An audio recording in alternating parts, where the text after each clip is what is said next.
अस्सलाम वालेकुम। आज हम इस वीडियो में बात करेंगे कि टाइफाइड फ़ीवर क्या होता है। टाइफाइड फ़ीवर को मुख्तलिफ़ नामों से जाना जाता है। इसे एंटेरिक फ़ीवर भी कहते हैं, इसे आंतड़ियों का फ़ीवर भी कहते हैं और इसे हड्डियों का बुखार भी कहते हैं, इसे आंतड़ियों का बुखार भी कहते हैं। तो इसके बहुत सारे नाम हैं, ठीक है। और ये होता क्या है? ये बुनियादी तौर पे एक जरासीम होता है, साल्मोनेला टाइफी, उसकी वजह से होता है, ठीक है। और ये करवाता क्या है, इसका इलाज क्या है, इसकी अलामतें क्या हैं, अगर ये आपको ऐसा लगे कि आपको हो गया है तो आपको क्या करने की ज़रूरत है, ये तमाम चीज़ें जो भी आपको मालूम होनी चाहिए, वो तमाम चीज़ें A to Z तक मैंने इस वीडियो में कवर की हैं। तो लिहाजा अगर आपको सिर्फ एक स्पेसिफिक पोर्शन देखना है तो आप जाकर डिस्क्रिप्शन से उस चैप्टर पे जा सकते हैं, वरना मैं रेकमेंड करूँगा कि आप पूरी वीडियो देखें ताकि आपको कंप्लीट आइडिया होगा बुनियादी तौर पे जो टाइफाइड बुखार है ये होता क्या है, ठीक है। सो स्टार्ट करते हैं। टाइफाइड फीवर कितने हफ्ते तक चलता है, कितने महीनों तक चलता है, या फिर जो ये फैलता कैसे है? देखिए, टाइफाइड फीवर जो है ना आमतौर पे 3 हफ्तों से लेकर 4 हफ्तों तक चलता है, ठीक है। और टाइफाइड जब आप दवाइयाँ स्टार्ट करते हैं तकरीबन तीसरे और चौथे हफ्ते जो है वो तकरीबन पहले दिन से चौथे हफ्ते तक ख़त्म हो जाता है आमतौर पर, ठीक है। लेकिन टाइफाइड फीवर जो है वो अगर आप सही तरीके से इलाज ना करवाएं या आप इसमें इलाज छोड़ दें, आपका सही तरीके से इलाज ना हो, या फिर आपको ऐसे जरासीम ने हमला किया है जिसका जो है वो जो दवाइयों के ख़िलाफ़ बड़े अच्छे तरीके से काम करता है, यानी कि रेजिस्टेंट बैक्टीरिया है, रेजिस्टेंट जरासीम है, ठीक है, वो आप पे अटैक कर दे तो होता क्या है कि आप क्रॉनिक कैरियर के तौर पे चले जाते हो।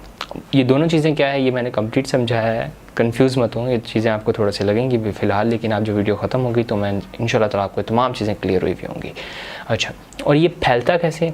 देखें, ये आमतौर पे फैलता है खुराक से, या फिर यूँ समझा जाए कि आपने किसी ऐसे शख्स जिसे टाइफाइड था, आपने उसे हाथ मिलाया, उसके हाथों में जरासीम थे तो आपके मुंह के अंदर चले गए, तो अल्टीमेटली आपको जो है वो टाइफाइड हो गया।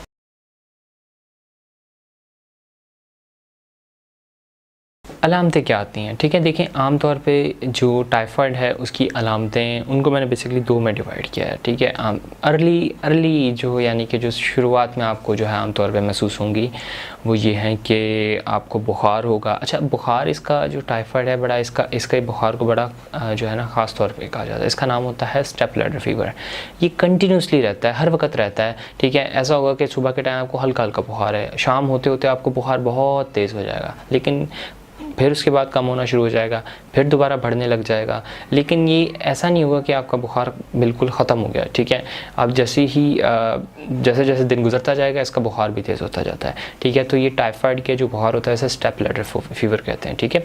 इसके अलावा आपको सर में दर्द रह सकता है और वीकनेस हो सकती है आपके जिस्म के अंदर, आपको ऐसा लगेगा कि मेरे जिस्म में बहुत दर्द है, फटीग होगी, आपसे हिला नहीं जाएगा, आपको बुखार जो है पसीने आ सकते हैं। इसके अलावा आपको खांसी हो सकती है, और इसके अलावा जो है इसके अंदर दोनों चीज़ें होती हैं, ठीक है। पहले आपको कब्ज़ होती है या फिर आपको डायरिया होता है, ठीक है।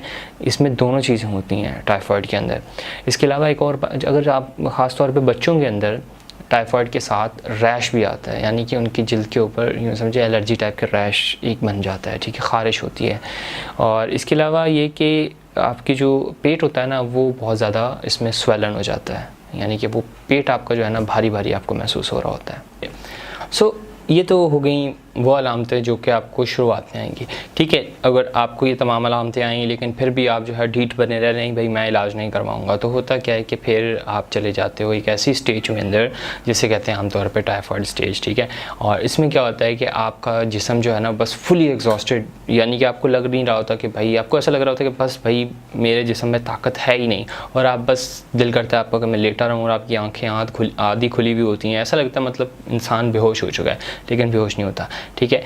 इस स्टेज को आमतौर पे कहा जाता है टाइफाइड स्टेज, ठीक है। लेकिन इस हालत तक, इस नौबत तक लोग नहीं आते। ज़्यादातर लोग जो हैं वो बुखार होना, कॉन्स्टिपेशन होता, ये तमाम चीज़ें, जब मोशन होना, पेट में दर्द होना, ये तमाम चीज़ें होती हैं तो वो इतनी ज़्यादा तकलीफ़ें होती हैं कि इंसान तब तक दवाई लेना स्टार्ट कर देता है, तो ये जो स्टेज होती है इस तक नहीं पहुँचता, ठीक है। तो यहाँ तक हो गई बात। यहाँ पे एक चीज़ इंपॉर्टेंट है जो मैंने आपको ज़िक्र किया था, वो होता है क्रॉनिक कैरियर स्टेज। या तो आपने दवाई बीच में छोड़ दी, या आपकी दवाई सही नहीं थी, या आपको डॉक्टर ने जो दवाई दी, आपका जो जरासीम था वो दवाई उस पर असर नहीं कर रही थी, कुछ भी ऐसी वजह बनी और जो है जरासीम जो है वो आपके जिस्म में जाके छुप गया, कोई भी वजह बनी और वो जो जरासीम जो था वो आपके जिस्म में जाके छुप गया। अब स्टेज बन जाती है, इसे कहते हैं क्रॉनिक स्टेज, ठीक है, क्रॉनिक कैरियर स्टेज। ये बिल्कुल ऐसा ही है, ठीक है, कि आपके घर में एक चोर घुसा, ठीक है, और आपको अचानक जाग आ गई, आपने घर पूरा छाना, तो वो क्या हुआ, वो चोर जाके किसी कोने में छुप गया, ठीक है, आप दोबारा जाके बेड पे लेट गए, वो चोर दोबारा उठा और घर में चोरी करने के लिए हिला, तो फिर आपको पता चल गया, आप फिर उठ गए। तो इस तरह आप एक बेचैनी की कैफियत में रहते हो, ठीक है। जो लोग बीच में दवाई छोड़ देते हैं, टाइफाइड की पूरी नहीं करते या फिर कोई प्रॉब्लम आ जाती है, तो उनमें भी कुछ इसी किस्म की सिचुएशन होती है, ठीक है। उन्हें अलामतें आती हैं, उन्हें प्रॉब्लम्स होती हैं, ठीक है, टेस्ट होता है, टाइफाइड पता चलता है, उनका फिर इलाज होता है, फिर दोबारा उनकी अलामतें ठीक हो जाती हैं, फिर कुछ अर्से बाद दोबारा वही प्रॉब्लम आ रही होती है, फिर टेस्ट होता है, पता चलता है टाइफाइड है, फिर दोबारा जो है इलाज होता है, लेकिन फिर दोबारा वही सिचुएशन होती है। तो ये एक बार बार हो रहा होता है।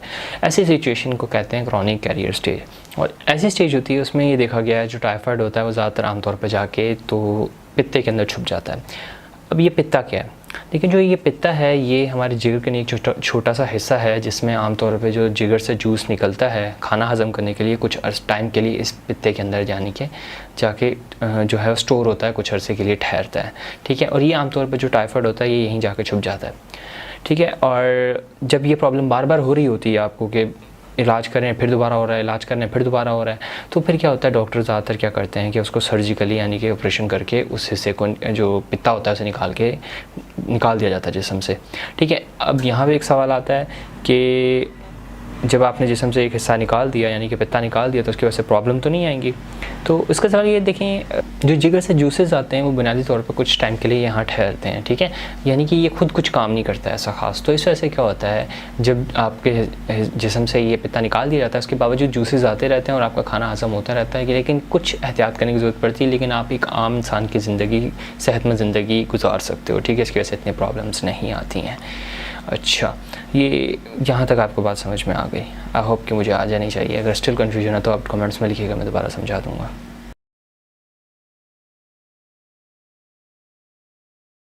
इसका जो है वो तशख़ीस कैसे की जाती है कि आपको टाइफाइड है या नहीं है। देखिए, जब भी आप किसी डॉक्टर के पास जाते हैं क्लिनिक में, तो आपसे एक चीज़ तो बहुत ज़्यादा इंपॉर्टेंट है, ठीक है। आप किसी भी क्लिनिक पे या कोई भी डॉक्टर आपका इलाज स्टार्ट करते हैं तो आपसे एक चीज़ लाजमी पूछते हैं, जिसे कहते हैं कोमॉर्बिडिटीज़। कोमॉर्बिडिटीज़ ऐसी बीमारियां होती हैं जो सारी उम्र आपके साथ रहती हैं, ठीक है, जैसे कि शुगर है, ब्लड प्रेशर है, वो बीमारियां जो आपकी ज़िंदगी तक आपके साथ रहती हैं, वो कोमॉर्बिडिटीज़ कहलाती हैं, ठीक है। तो आपने ये डॉक्टर आपसे ऑब्वियसली पूछेगा।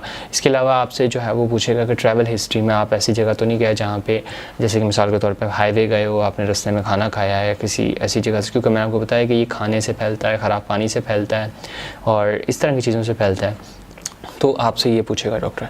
लेकिन जो इसका बाकायदा तशख़ीस होती है ना, वो आम तौर पे होती है जब बाकायदा तौर पे साल्मोनेला टाइफी ये जरासीम जो है वो आपका डॉक्टर किसी रिपोर्ट के अंदर देख लेता है। अब वो कैसे देखता है? आम तौर पे ये होता है कि जो स्टैंडर्ड है, ठीक है, वो ये है कि इसका कल्चर किया जाए, ठीक है। कल्चर एंड सेंसिटिविटी क्या होती है वो मैंने समझाई हुई है, आपको ऊपर डिस्क्रिप्शन में कार्ड या फिर साइड पे मिल जाएगा, ठीक है, आप देख लें कल्चर एंड सेंसिटिविटी टेस्ट क्या होते हैं। तो होता क्या है कि आपके जिस्म से, आपके या तो आपके खून से, या फिर आमतौर पे जो गोल्ड स्टैंडर्ड कहा जाता है वो ये होता है कि आपकी जो हड्डियाँ होती हैं उनके अंदर जो गूदा होता है, ठीक है, जो हड्डियों का रोगन होता है वो निकाल के उसका कल्चर किया जाता है। लेकिन क्योंकि ये काफ़ी तकलीफ दे होता है, लेकिन सबसे बेहतरीन यही होता है, ठीक है। अब जब बिल्कुल भी हमें टाइफाइड नहीं मिल रहा होता किसी भी जिस्म के अंदर, लेकिन अलामतें पूरी टाइफाइड की होती, तो हम हड्डी का जो रोगन होता है वो निकाल के उसका कल्चर करते हैं। वरना आमतौर पे हम खून का कल्चर भी करके देख लेते हैं कि भाई इसमें टाइफाइड तो नहीं है, इसमें टाइफाइड का जरासीम मिल रहा है, ओके डन हो गया भाई, आपको टाइफाइड है। अच्छा, लेकिन अब अगर कुछ सिचुएशन ऐसी होती हैं जब कल्चर अवेलेबल नहीं होता, क्योंकि कल्चर आने में टाइम लगता है, तो आमतौर पर डॉक्टर क्या करता है कि कुछ ऐसे टेस्ट ऑर्डर कर लेता है, जिसे जुगाड़िया टेस्ट भी आप कह सकते हैं, ठीक है, कि एंटीबॉडीज़ आपके खून के अंदर टेस्ट कर ली, जो कि आपकी क़ुव्वत मुदाफ़ियत की कुछ चीज़ें होती हैं जो टेस्ट हो रही होती हैं। इस किस्म के कुछ जुगाड़ी टेस्टों के ज़रिए भी बाज़-औक़ात जो डॉक्टर्स होते हैं, जो भी डॉक्टर आपको ट्रीट कर रहा है, वो सिचुएशन में आपके पास टेस्ट अवेलेबल है नहीं है, उन तमाम सिचुएशंस को देख के तो टेस्ट डिसाइड करता है। लेकिन जो गोल्ड स्टैंडर्ड है यानी कि सबसे बेहतरीन टेस्ट है वो यही होता है कि कल्चर एंड सेंसिटिविटी, ठीक है, कि आपके खून का कल्चर लिया जाए या फिर आपकी हड्डी के रोगन का कल्चर लिया या फिर आपके जिस्म के किसी भी हिस्से का कल्चर लेके या फिर आपके पखाने का कल्चर से भी टेस्ट किया जा सकता है। तो ये तमाम चीज़ें इंपॉर्टेंट हैं, ठीक है। इस तरीके से जो है वो टाइफाइड की तशख़ीस होती है।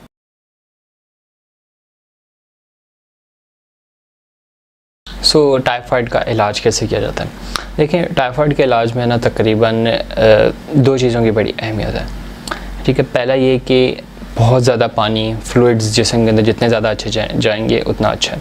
इसके अलावा जो दर्द आता है उसके लिए कुछ दवाइयाँ दी जाती हैं, लेकिन जो मेन ट्रीटमेंट है जिससे जो जरासीम मरेंगे तो आप ठीक होंगे, वो है बेसिकली एंटीबायोटिक्स। ज़्यादातर एंटीबायोटिक्स जो हैं वो दी जाती हैं ओरली, यानी कि टैबलेट्स की फॉर्म में। अब कुछ जो आम तौर पे टैबलेट्स इस्तेमाल होती हैं टाइफाइड के अंदर एंटीबायोटिक्स, ठीक है, मैं मेंशन कर देता हूँ फिर भी, लेकिन मेरा दिल नहीं कर रहा। सीन ये है कि लोग टाइफाइड क्योंकि बहुत ज़्यादा कॉमन है, ठीक है, ये फर्स्ट वर्ल्ड कंट्रीज़ यानी कि जो तरक्की याफ्ता ममालिक हैं उनमें नहीं पाया जाता, ये पाया जाता है गरीब ममालिक में, थर्ड वर्ल्ड कंट्रीज़ में, जैसे कि पाकिस्तान, इंडिया, अफ्रीका, इन तमाम कंट्रीज़ में। क्योंकि गंदे खाने से, गंदे पानी से फैलता है, तो क्योंकि वहाँ पे पानी भी साफ़ है और इसके अलावा खुराक भी अच्छी है, तो वहाँ पे इतना ज़्यादा नहीं है जो तरक्की याफ्ता ममालिक है। पाकिस्तान जैसे कंट्रीज़ में अभी भी ये प्रॉब्लम है।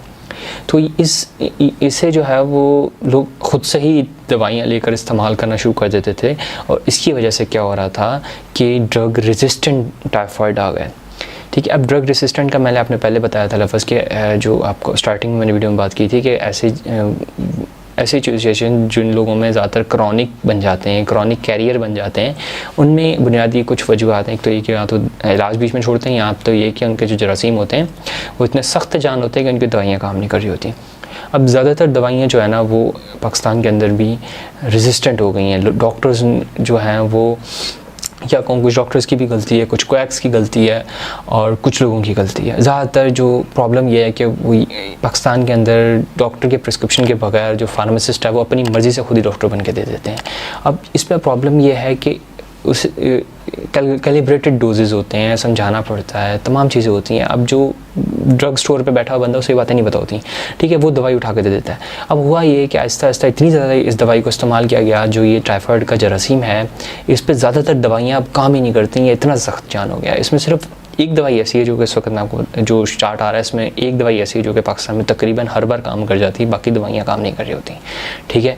तो ये चीज़ बड़ी इंपॉर्टेंट है, ठीक है। जो भी आप जाएँ तो किसी डॉक्टर से ही इलाज करवाएं, ये चीज़ बड़ी इंपॉर्टेंट है। किसी फार्मासिस्ट से या फिर क्वैक से, किसी से ऐसे इलाज मत कराइएगा, ठीक है, ये चीज़ बड़ी इंपॉर्टेंट है। अच्छा, तो आई होप कि मैंने आपको पूरा पॉइंट समझा दिया ट्रीटमेंट का, जो मैंने पहले कहा था कि ड्रग रेजिस्टेंस क्या होती है।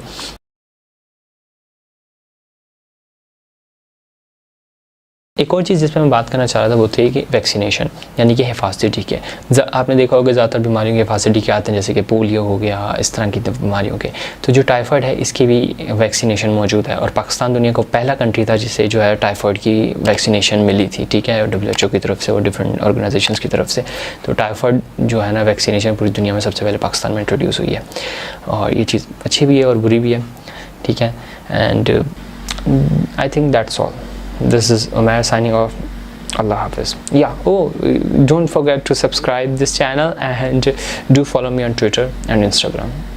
And please like our Facebook page. This is Umair signing off. Allah Hafiz.